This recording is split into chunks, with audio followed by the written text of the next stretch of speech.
The T-Rex family. Meet the giant. The giant theropods that lived during the Cretaceous era, but started in the late Jurassic period.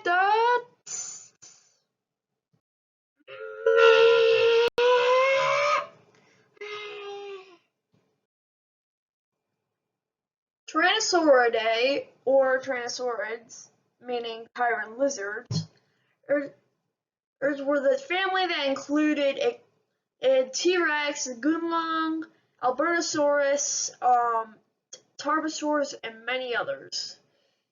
Or what I put in the front page. The T-Rex family, there are many different kinds, and in this video I am going to tell you all about them from their beginning in the late Triassic with the tiny Gunlong to their end in the late Cretaceous with the giant dinosaur we all know and love of T-Rex. There will be giants clashing in the wind and small little theropods trying to survive. All from this clan of theropods that lived over 65 million years ago. Gunlong was a small dinosaur that was found in China in the late Jurassic. The late Jurassic being the age of giants like Brachiosaurus. It's when sauropods were on their last major legs, except for the Titanosaurs, which will last all the way up until, the meteor. Anyway, this little guy was found in China and is currently believed to be one of the earliest T-Rex relatives. Why the giant crest? Well, scientists mainly believe it was either for heating up, was for probably mating or displaying organs. But I agree with most of those, but I think one possible other could be maybe heating up or cooling down, because it's China. Back then it was really hot. And it was found about 160 million years ago. So, being one of the earliest relatives, it does not look a thing like its cousin. So, why was it so small? Because it didn't even need to be big. Plus, it was just evolving. The other carnivores had just arisen as huge guys, like the allosaurs and small raptor-like animals. Raptors. So this guy didn't even needed to stay small for a little while before the next evolutionary boom. Albertosaurinae was a sister group of the Tyrannosaurids.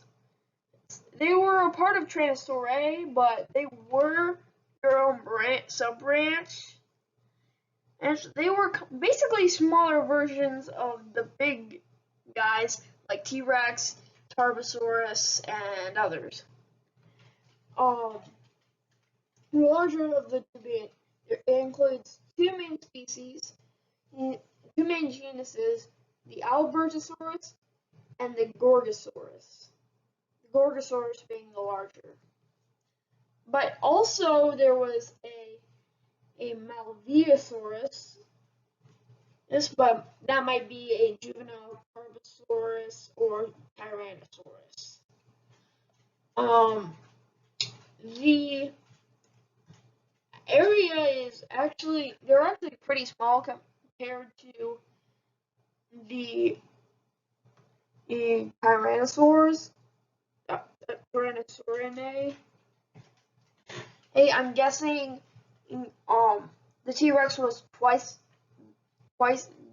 as big as the Albertosauri.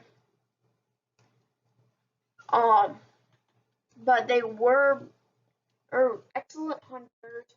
And note, fun fact, the Albertosauri were named after the park, the territory of Canada known as Alberta.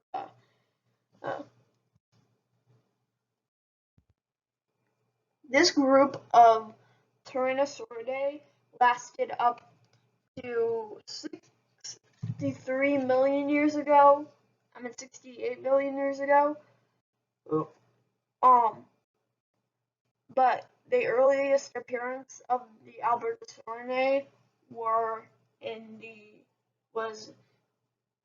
73 million years ago.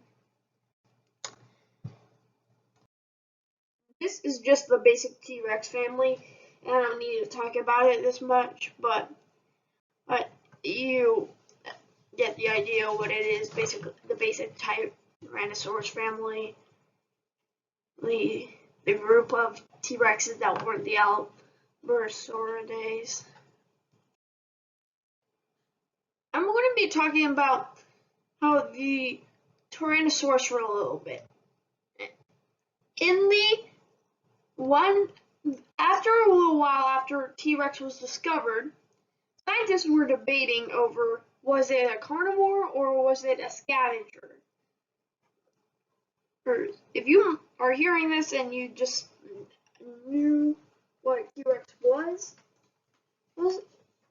you might be thinking, well, it must be a hunter, because why would it be a scavenger if it was that big? Because it's that big. But the bigger you are, the tendency that you might be a bit slower. Also, they had bone-crushing jaws, as that could easily rip apart or little bits of bones from carcasses. But there's an evidence that it could be a hunter too, and not a scavenger. Vultures today have bald heads so they can rip into carcasses without messing up their feathers. And that's what most and that's what dinosaurs probably did. And they plunge their head into the carcass. That's probably what most modern dinosaur relatives do, including the dinosaurs themselves. So, in the T-Rex, we have evidence that it had feathers on its head.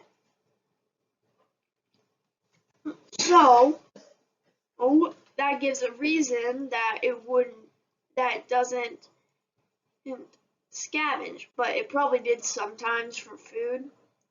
But also, there's evidence that T-Rex Tyrannosaurus usually hunted in packs. So that gives them more evidence. Why would you just scavenge with other people? That does not make sense biologically. So that's just giving more reason to why it's a hunter. But not so there's two ways that most people look at it. It's like a lion, a fierce hunter, or a vulture, a scavenger. I think it's in the middle, a hyena. Hyenas scavenge and hunt. So I think it's right in the middle, and we should treat these animals any kind of animal fairly. So I'm guessing it's kind of in the middle. Thank you. The posture of a T-Rex is way more important than you think. It's been debated for a very long time, pretty much ever since a few years after its discovery. There were a few theories. First, upright, similar to upright, right? Basically meaning standing up tall, or what kind of like a human. Then there was the second theory, upright but slightly at an angle, kind of like a kangaroo. And then there's a third theory, bipedal but not upright. The problem with these two theories is the T-Rex has a big head, and so it weighs down more on this one. So it would weigh down more until it was a position like the ostriches. It's a bipedal but not upright. So basically becoming kind of a semi-upright.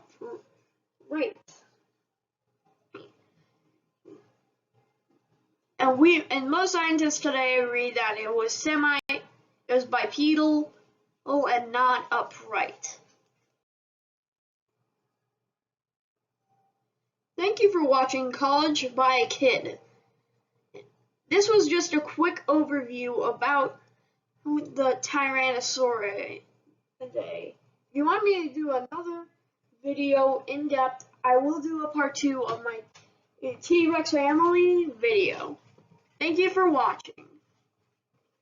And also, this is my third video, but this topic holds a place in my heart because I have loved paleontology and evolutionary biology since I was born. I always loved kind of dinosaurs, and that will always have a place in my heart.